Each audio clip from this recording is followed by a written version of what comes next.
Hello and welcome to the Listening Post's unboxing channel on YouTube.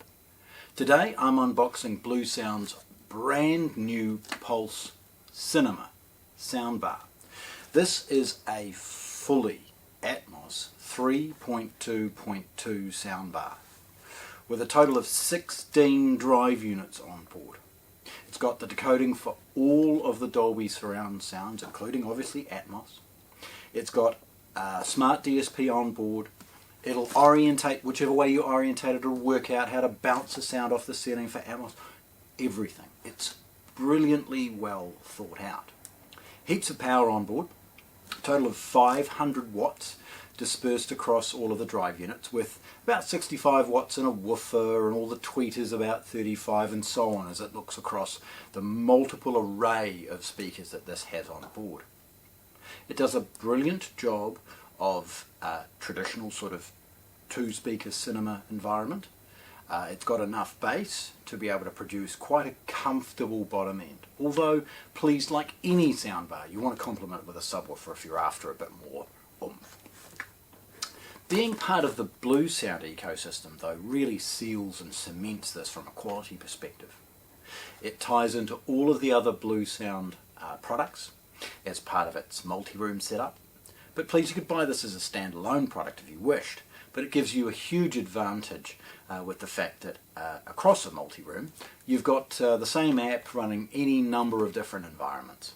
This big soundbar is designed to go with a larger television or run an environment where you're needing some sort of surround sound, but you simply don't have the space or the complexity for the speakers involved. With Bluesound, of course, you've got streaming of Tidal and Deezer and Qbuzz and Spotify. It's Apple AirPlay and AirPlay 2. There's even Bluetooth on board.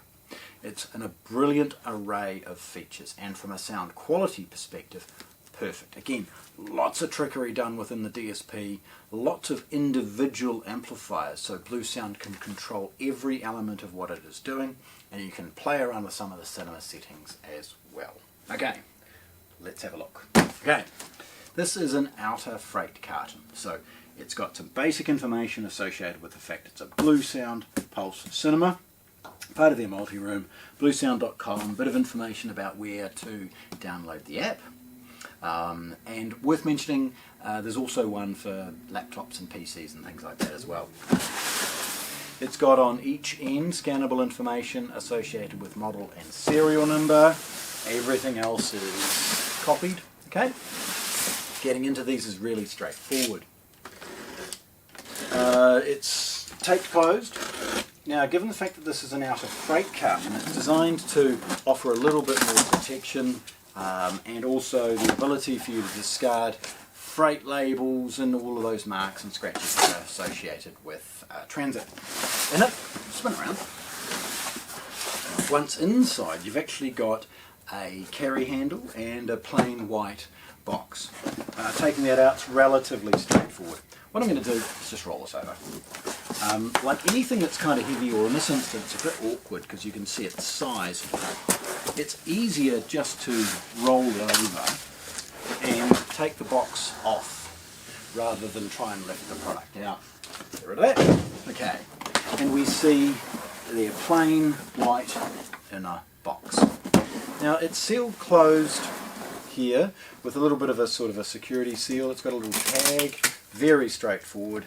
Get rid of that. And then a couple of little cardboard tags. It's got a carry handle, as I explained, mainly because this is very, very much geared up to be an over-the-counter solution. It comes with all the bracketing and instructions, you'll see that. But Joe Average, who's looking to vastly improve the quality of their television, but also wants to perhaps stream music or has an existing Bluesound ecosystem or some of the NAD BluOS, is going to look for something within that ecosystem. And they're not necessarily going to get the tradesperson out after they've bought a stereo to try and set up a soundbar. These are designed to be as simple and easy to use and simple to get the most out of as well. Nevertheless, once you get rid of those tags, this sort of opens like sort of a briefcase. Okay? Folding open, and it clearly shows the physical scale of this product.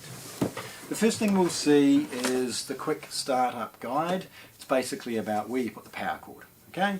How you connect it to your television, all of the basics. We see the product is packaged with the recyclable material that we see in all of the Bluesound products. A couple of those, okay? And we see the accessories. Now, in New Zealand, there's pre-shipping, so basically it's opened. This is then all of the international power cords are removed, and we're down to the ones that were actually useful to us. Okay, so the first thing is it includes a New Zealand figure 8 power cord. It's a couple of meters long. It has a Bluesound branded HDMI cable. It's rudimentary in its quality because all it's after is the audio return channel out of the television. And of course, with that in mind, it'll deliver the ARC or CEC consumer electronics control. So the television remote will turn this up and down. Comes with a Bluesound branded network cable, again a couple of meters long.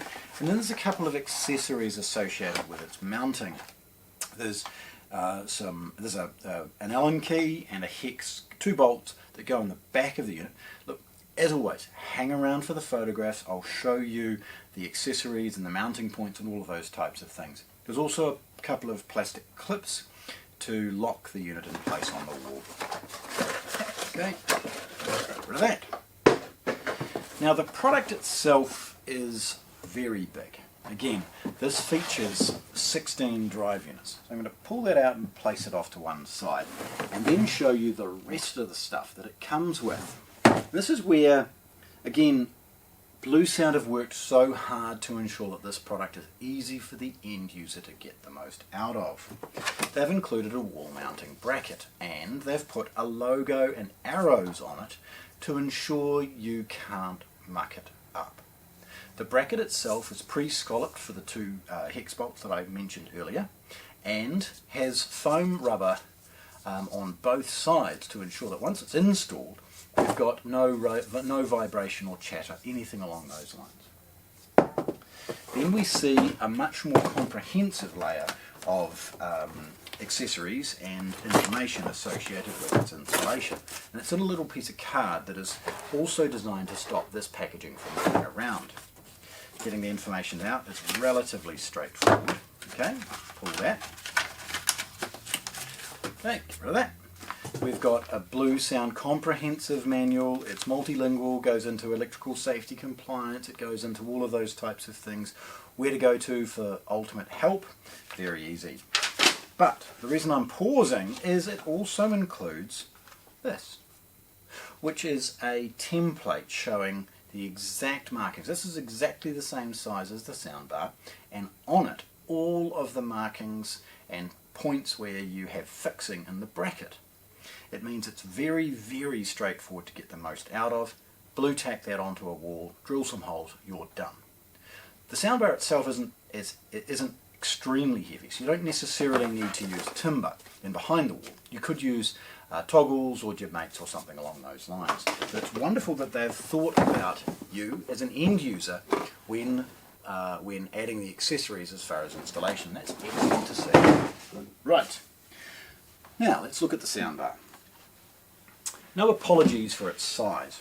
This is designed with so many drivers on board, it's never going to be small.